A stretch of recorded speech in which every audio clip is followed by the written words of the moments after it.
So, purihin ang Panginoon. Isa pong pinagpalang umaga sa ating lahat. So, mga kapatid sa Panginoon, ang ating pong devotion ay nanggagaling po dito po sa Bay, Laguna. Sa pangunguna po ng ating Pastora Cheryl Manansala ng District 6. So, purihin ang Panginoon at isa pong pinagpalang umaga sa ating lahat.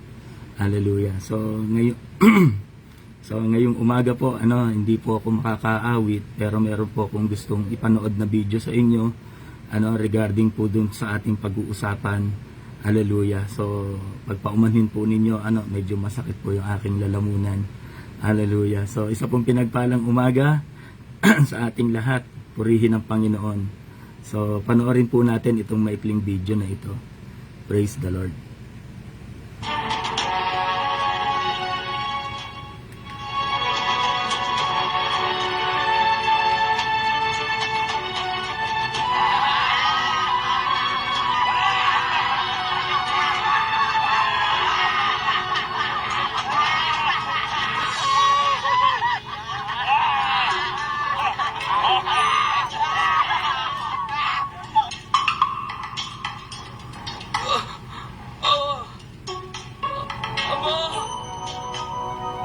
Patawarin mo sila sapagkat hindi nila nalalaman ang kanilang ginagawa.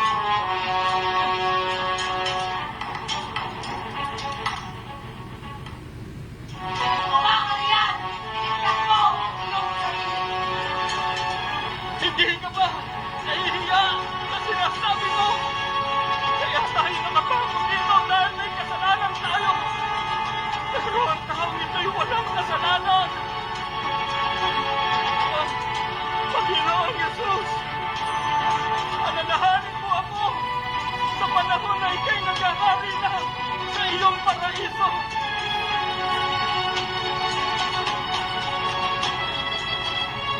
Hindi isasama kita sa aking paraiso.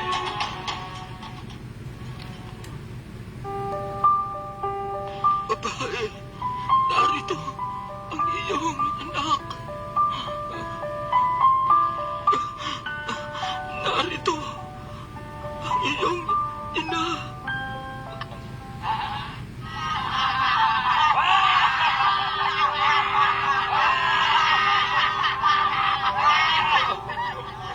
Diyos ko! Diyos ko! Bakit mo ako pinabayaan?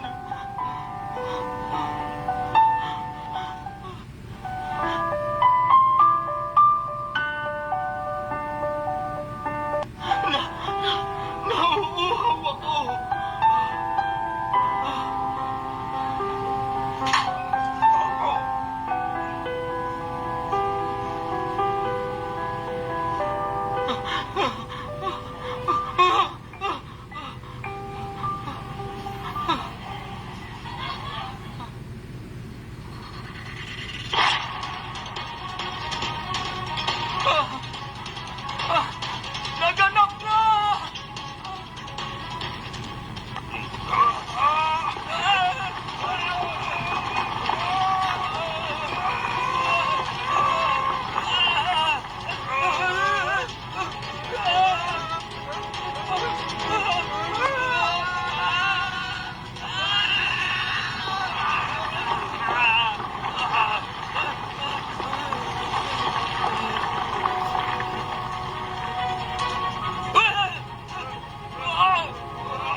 Kristo!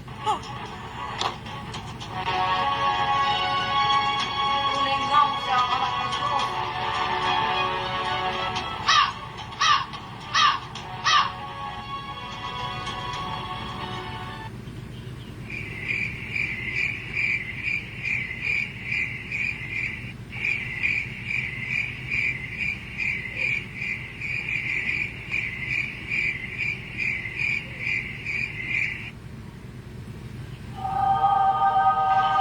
Bakit ko hinahanap ang buhay sa gitna ng mga patay?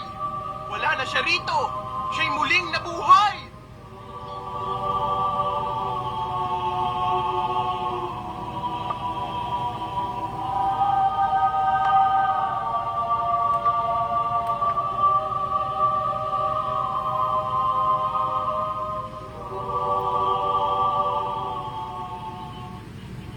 Praise the Lord. So, purihin ang Panginoon.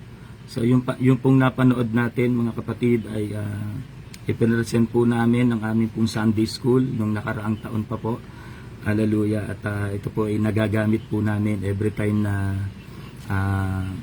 aalalahanin yung kamatayan at pagpapasakit ng Panginoon sa krus. So, pagpaumanhinan po ninyo at hindi po ako nakaawit sapagkat ako'y paos. Hallelujah. So, praise God. Hallelujah. At pinagpala tayo ng Panginoon. At salamat sa Diyos. At ang tatalakayin po natin, bago po natin talakayin yung sunod na wika, tayo po muna'y manalangin. Aming Ama, aming Diyos na makapangyarihan sa lahat. Salamat po, Panginoon, sa oras na ito. At sa oras na ito, Lord, humihingi po kami ng inyong gabay, ng inyong patnubay, Lord, para sa inyong mga salita na aming pagbubulay-bulayan at pag-aaralan ngayong araw na ito. Nananalangin ako, Panginoon, ng inyong pagsama, itago ninyo ako sa inyong likuran at kayo lamang po ang mataas at mahayag sa pangalan ng Panginoong Hesus. Amen and amen. So, purihin ang Panginoon. So, isa pong pinagpalang umaga sa ating lahat. Hallelujah. At ang ako po ay naatasan din po na magsalita po sa atin. Hallelujah, ng ating pastora Che. Hallelujah. So actually, mga kapatid, hallelujah, every time na dito naka-assign ng devotion, lagi kong ipinapasa sa ating mga kapatid dito sa BAE. Hallelujah. Pero hindi na po ako makahindi sapagkat ang pastora China po ang nagsabi na ako daw po ang magsalita. Hallelujah. So purihin ang Panginoon at tinagpalang umaga sa lahat. Hallelujah. So dadako po tayo, mga kapatid, sa ikatlong wika. Hallelujah. Kanina napanood natin yung video. Hallelujah. At nakita natin yung inalala natin itong week na ito. Inaalala natin yung pagpapakasakit ng Panginoon sa krus ng Kalbaryo. Hallelujah. At ngayon ay pag-aaralan po natin yung ikatlong wika. Hallelujah. So basahin ko po sa aklat ng Juan chapter 19 verse 26 to 27. Ganito po ang pagkakasabi. Nang makita ni Jesus ang kanyang ina at ang kanyang minamahal na alagad sa tabi nito, ay kanyang sinabi, "Ginang, narito ang iyong anak." At sinabi sa alagad, "Narito ang iyong ina." Mula noon, siya'y ipinatira ng alagad na ito sa kanyang bahay. So purihin ang Panginoon. So sa English, "Behold your son, behold your mother." Hallelujah. So purihin ang Panginoon. Andito po tayo sa pangatlong wika natin itong pag-uusap-usapan. So magandang umaga po sa lahat. Hallelujah. So dito makikita natin, kuhanin po muna natin yung word na behold. Hallelujah. So sa dictionaries, according to Google, hallelujah, ang ibig sabihin ng behold ay to see. Amen? Tinignan ko yung Tagalog nito. Hallelujah. At yung behold, ang sabi sa Tagalog, masdan o tingnan mo. Hallelujah. Amen? So pag sinabing behold, mga kapatid, parang nagka-catch up, parang nag-aano siya ng attention. Hallelujah. Pag sinabi, behold, makinig kayo sa akin. Parang ganun eh. Hallelujah. Parang nagka-catch up siya ng attention na kailangan nating pakinggan, kailangan nating tingnan. Hallelujah. So dito, mga kapatid, pag-uusapan po natin yung tatlong insight base doon sa aking nabasang talata sa ikatlong wika na ito. At unang-una, mga kapatid, na gusto kong ibahagi sa inyo sa unang puntos, Jesus wanted Mary to look upon the cross. Amen? Ito yung unang insights na nakita ko dito sa talatang ito. At gustong mangyari ni Jesus na makita ni Maria yung kanyang krus. Amen? So, mga kapatid, hallelujah, nung time na sinabi ng Panginoon, hallelujah, at nakita niya ang kanyang ina, ang sabi niya ito, narito ang iyong anak. Hallelujah. Behold your son. Hallelujah. Bakit sinabi ng Panginoong Hesus na kailangan makita siya ng kanyang ina sa ganung kalagayan? Hallelujah. May dalawang bagay dito, mga kapatid. Number 1, to view the sacrifice was made for her sin. Amen? Alam natin sa Galatia chapter 1 verse 4, ganito po ang pagkakasabi, na upang mahango tayo sa kasamaang naghahari ngayon sa sanlibutan, inialay ni Hesukristo ang kanyang buhay dahil sa ating kasalanan, ayon sa kalooban ng ating Diyos at Ama.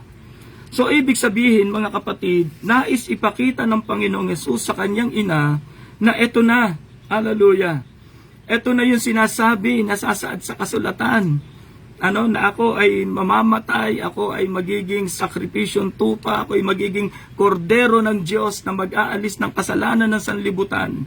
And then gustong ipakita ni Jesus kay Mary na natingnan mo yung krus na ito ng aking paghihirap. Hallelujah.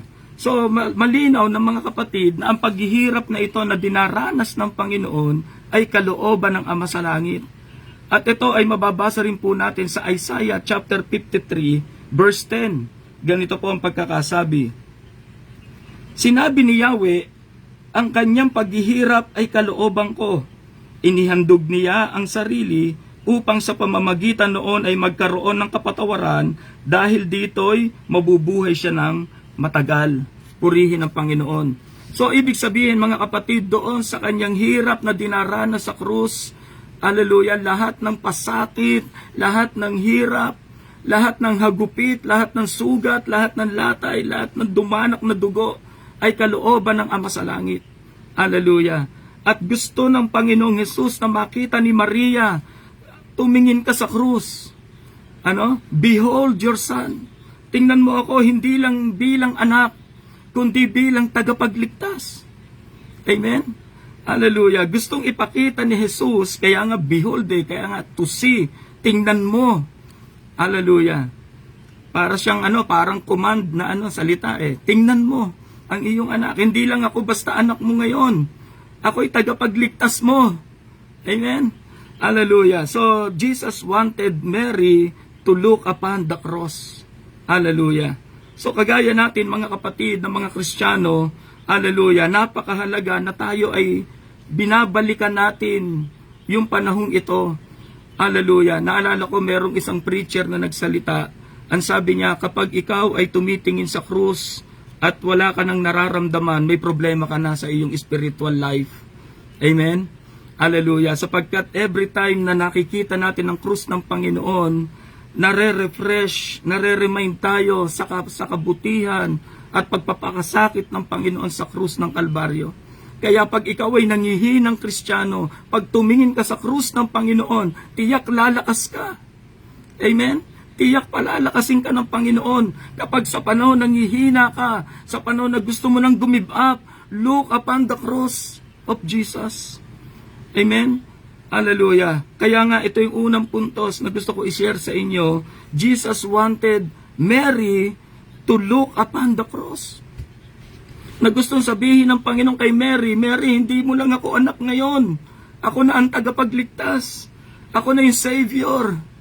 Amen. Hallelujah. So kaya mga kapatid, sa panahon nanghihina tayo spiritual, tingnan natin yung krus ng Panginoon. Amen. Look upon the cross. Hallelujah. Amen. So purihin ang Panginoon. So dito makikita natin, mga kapatid, pangalawang puntos na gusto kong i-share sa inyo. Mary, was just a woman. Hallelujah. So si Mary ay tao lang, nakagaya natin. Amen? Pero bagaman siya ay tao, she was highly favored with God. Amen? Siya ay highly favored. Pangalawa, siya yung she was privileged above all women. Babaeng lahat na pinagpala. Amen? Siya yung pinagpala sa babaeng lahat na pinagpala. Hallelujah. So, makikita natin dito mga kapatid, Mary was just a woman. Amen? Karapat dapat bigyan ng mataas na paggalang. Amen? Mataas na paggalang at mataas na pagkakilala. Pero hindi dapat sambahin. Amen? So naalala ko yung mga nauna nating paniniwala na kapag tayo nananalangin pa tayo kay Mary. Amen? Hallelujah. So iniisip natin na si Mary yung magdadala, maghahatid ng ating panalangin sa Ama. Hallelujah. Once we pray, kaya nga meron tayong Hail Mary, Mother of God, pray for us. Hallelujah. Nung nakaraang ating mga paniniwala, hallelujah, so iniisip natin na si Mary yung magdadala ng ating panalangin sa Ama. Pero makikita natin mga kapatid sa 1 Timothy chapter 2 verse 5, hallelujah, there is one God. Amen? Merong iisang Diyos. Amen? At the only one mediator between God and man, the man Christ Jesus. Amen? So wala nang ibang mediator mga kapatid na pwedeng ating panalanginan maliban sa ating Panginoong Hesukristo. Kasi siya yung the only mediator, the only one, nag-iisa na mediator po natin. Kaya tayo nananalangin sa Ama, yung address ng prayer natin ay papunta sa Ama. Amen? And then sa John chapter 14 verse 13, na anuman hihingin mo sa Ama, sa pangalan ng Panginoong Hesus, sa pangalan ng Panginoong Hesus, ipagkakaloob niya sa atin. Amen? Alam niyo mga kapatid, ito yung nakagis na nating paniniwala. Every time na tayo ay nananalangin tayo sa mga santo. Nananalangin tayo kay Mama Mary. Hallelujah. Amen? So kaya nga yung pangalawang puntos natin, Mary was just a woman. Siya ay tao din na kagaya natin. Amen po ba? So kaya yung kinagis na natin, lalo ngayon, Holy Week, ang daming mga nagpaparada na ngayon. Hallelujah. So pinaparada si San Pablo, si San Pedro, dito sa amin, malapit dito sa amin, si Padre Pio. Hallelujah. So every time na Holy Week, napaka-traffic na dyan sa banda sa Tanawan. Hallelujah. So mga kapatid, wala nang ibang mediator. Ang sabi sa 1 Timothy chapter 2 verse 5, there is one God, there is one mediator between God and man, the man Jesus Christ. Wala na po na ibang mediator. Amen? Acts chapter 4 verse 12, walang ibang pangalang ibinigay mula sa silong ng langit na sukat ikaligtas ng tao kundi ang pangalang Jesus lang. Amen po ba? Hallelujah. Na sa pangalan ng Panginoong Hesus lang, mga kapatid, hindi na kay San Miguel, hindi na kay San Pablo, hindi na kay San Pedro Calunsod, hindi na kay San Bartolome, hindi na rin po kay San Goku. Hallelujah. Amen. Hindi na po sa kanilang pangalan. Tayo ay nananalangin sa pangalan ni Jesus. Amen. Kaya dito, isa ito sa nakagis na nating paniniwala. Hallelujah, nananalangin tayo kay Mama Mary. Actually, mga kapatid, Mary was just only a woman. Amen? Siya ay tao rin na kagaya natin. Pero meron siyang kakaiba. Hallelujah, na siya ay highly favored. Amen? Siya yung pinili ng Diyos para magluwal ng sanggol ng Panginoong Hesukristo. Amen po ba? At siya yung privilege above all women. Amen? Pinagpala sa babaeng lahat na pinagpala. Amen? So kung titingnan natin, bakit siya pinagpala? Kasi nasa kanya sinapupunan ang Panginoong Hesus. Amen? Kaya mga kapatid, wala man sa atin, sa panahon natin ngayon wala man sa atin literal, sa ating mga sinapupunan, o sa inyo pala mga babae, wala man sa inyo literal ang Panginoong Hesus sa inyong mga sinapupunan, lalo na sa amin, malaki lang ang tiyan namin, pero wala, hallelujah. So mga kapatid, ang Panginoong Hesus ay nasa ating mga puso. Amen? So kung ang Panginoong Hesus ay nasa iyong puso, masasabi rin natin na ikaw ay pinagpala. Amen? Pinagpala ka ng Panginoon, mga kapatid. Hallelujah. Kapag si Kristo ay nasa ating mga puso. Amen po ba? So, mga kapatid, hallelujah, just all humanity, hallelujah, Mary needed also a Savior. Amen? Dahil si Mary ay isang tao lang din na kagaya natin, nangangailangan din siya ng tagapagligtas. Amen po ba? Hindi siya Diyos, mga kapatid. Hallelujah. Si Mary ay hindi Diyos. Amen? Siya ay tao rin na kagaya natin. Hallelujah. Amen po ba? Hallelujah. So, kaya nga nung time na sinabi ng Panginoong Hesus sa kanya, Mary, sa kanyang ina, ginang, narito ang iyong anak. Gusto ng Panginoon, tumingin ka sa akin, hindi lang ako basta anak mo ngayon. Ako ang tagapagligtas mo. Hallelujah. Tagapagligtas ni Mary. Hindi lang ni Mary, lahat tayo. Amen? So kaya mga kapatid, hallelujah, nung sinabi ng Panginoong Hesus na behold your son, ito ay isang salita na kung saan sinasabi ng Panginoong Hesus kay Mary na kanyang nanay, hallelujah, na hindi lang ako basta anak mo ngayon, ako ang tagapagligtas mo. Amen? So purihin ng Panginoon. Kaya mga kapatid, hallelujah, Mary was just a woman na kailangan niya ng tagapagligtas. At kagaya natin, mga kapatid, kagaya mo rin, kailangan mo ng tagapagligtas. Kagaya nating lahat. Kaya mga kapatid, sa mga nanonood sa live, kung napadaan ka, ikaw ay hallelujah, ngayon ka palang nakapanood nitong video na ito ng ating pag-aaral ng salita ng Diyos, kailangan mo ng tagapagligtas. Kailangan mo si Jesus sa iyong buhay. Hallelujah. Purihin ang Panginoon. At ang pangatlong puntos, mga kapatid, na gusto kong ibahagi sa inyo, tingnan natin yung the faithfulness of John the Beloved. Hallelujah. Yung katapatan ni Juan na kaibig-ibig. Hallelujah. So, si Juan, mga kapatid, he is the only disciple na hindi iniwan ang Panginoong Hesus hanggang sa krus, hanggang sa kamatayan. Amen po ba? Nasaan yung ibang mga alagad? Si Pedro, ipinagkanulo ang Panginoon. Si Judas, ng Judas. Pinagbili. Ipinagbili ang Panginoong Hesus. Hallelujah. Sa 30 pirasong pilak. Amen? So, nasaan yung ibang mga alagad? Nagtaguan sila. Amen? Pero tanging si Juan, hallelujah, the only disciple na hindi iniwan ng Panginoong Hesus hanggang kamatayan. Amen? So dito sa pangatlong puntos na ito, mga kapatid, ang sabi ni Jesus, hallelujah, sinabi niya sa kanyang alagad, narito ang iyong ina.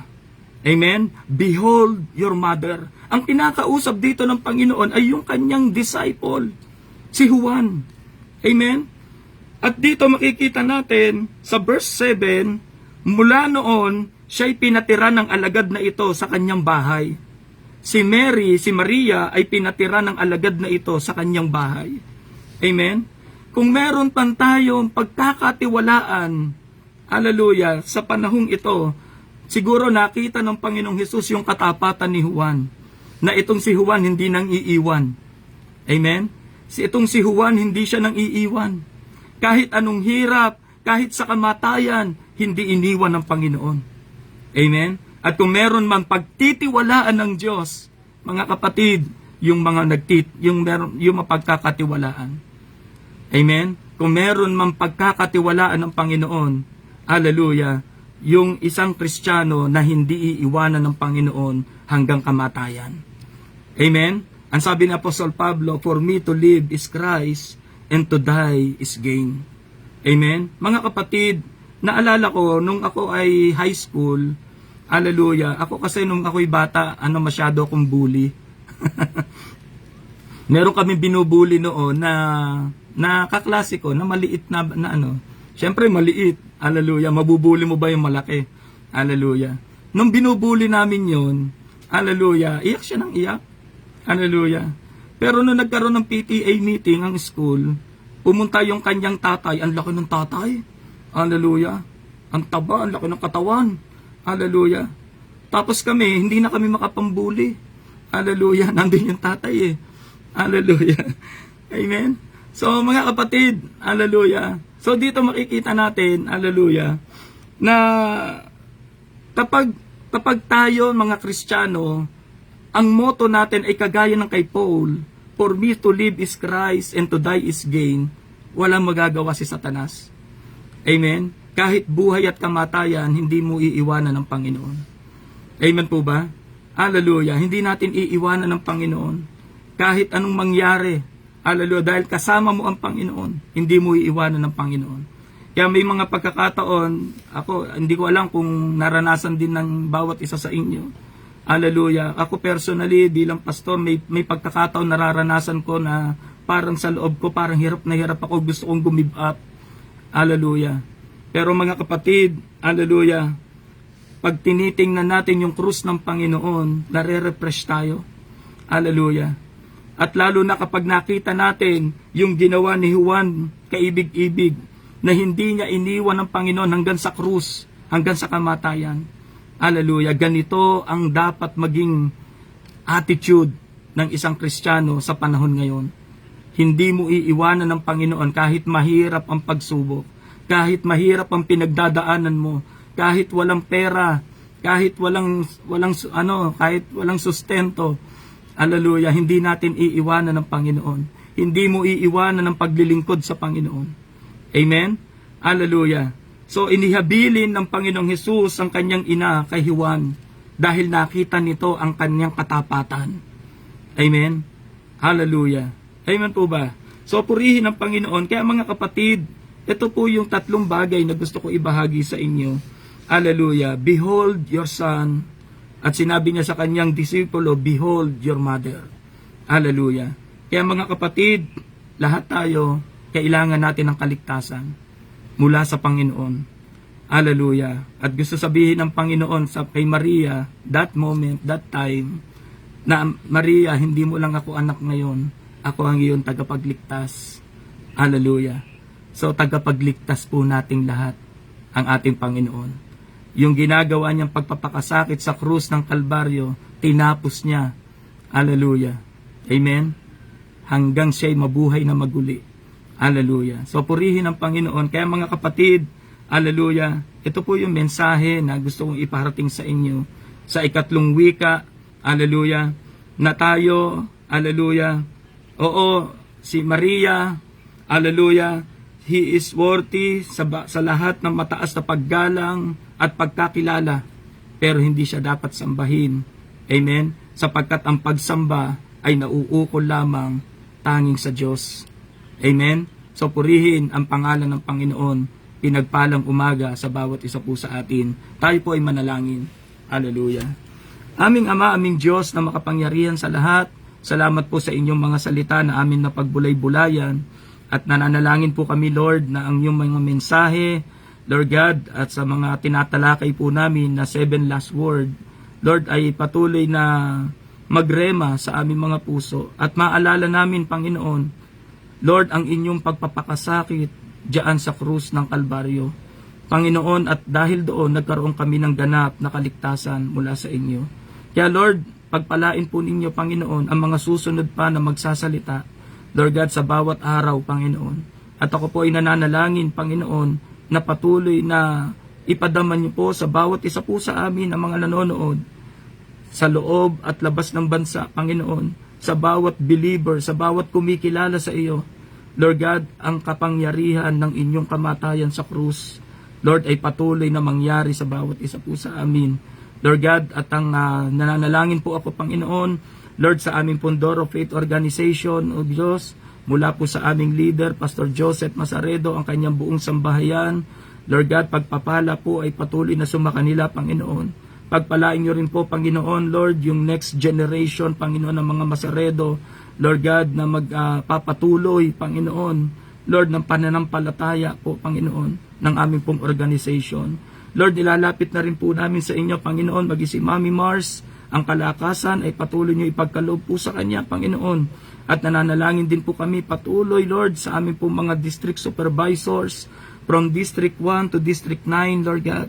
Lord, maging sa mga pastor ng Door of Faith sa loob at labas ng bansa, Panginoon, at maging sa mga Bible School teachers po namin, Panginoon, at maging sa mga estudyante na nagbigay ng buhay para sa iyo, Panginoon. Hallelujah. Lord, sa oras na ito, pagpalain po ninyo ang aming pong Door of Faith organization at maging yung ibang mga organization na kung saan kayo ang itinataas. Lord, pagpapala po ay patuloy na sumaamin. At sa oras na ito, Lord, ingatan po ninyo ang bawat isa po sa amin sa buong maghapon na ito na magdaraan, Panginoon, sa buong araw na ito, Lord God, nananalangin ako ng inyong pag-iingat at paggabay at proteksyon ay patuloy po naming maranasan.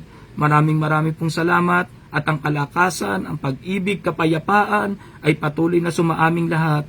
Purihin ang inyong ngalang kataas-taasan. Ito po ang aming panalangin sa makapangyarihang pangalan ng Ama, sa pagliligtas ng Diyos Anak, sa kaaliwan at kapangyarihan ng Banal na Espiritu. Ito po ang aming panalangin sa pangalan ni Jesus.